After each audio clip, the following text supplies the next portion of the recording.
Art should speak to us, don't you think? I love this statue. This is Icarus, and to me Icarus rising. And I don't know if you can see today, but we've got beautiful sunlight dappled on Icarus's wings. Art that is full of possibility and optimism and the future. This to me is such a symbol of youth.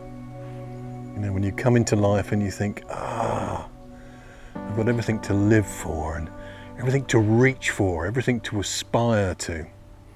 And so his wings are spread strong and fit, legs in a position ready to take off, because the sky is the limit, like your imagination is the limit. Icarus rising. So positive.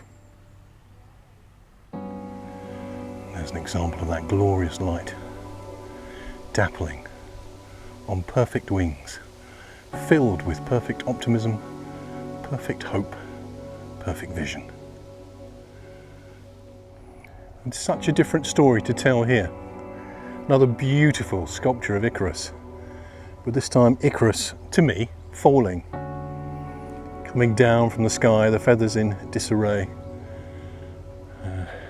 having flown far too close to the sun. And I wonder which of these beautiful sculptures and phases in our lives has most to teach us. And I think it's this one. You know, Icarus reached too high, flew too close to the sun. And let's not forget that Icarus flew. Could have achieved much if he'd set his expectations and ambitions at the right level, and he was warned. But instead, he pushed it too much and fell. On our journey back from here, which is sculptured by the lakes, a most magnificent place, I will see signs that will say, slow down, slow down. And I wonder if we will ever learn the lesson that it's okay not to fly too high, and it's okay to slow down. I've been reading some very, very interesting economics about the fact that most of the economic models are based on continuous growth, and that is not a sustainable model. Flying too high, too close to the sun. And yet we could fly if we just set our sights on heights that were more appropriate.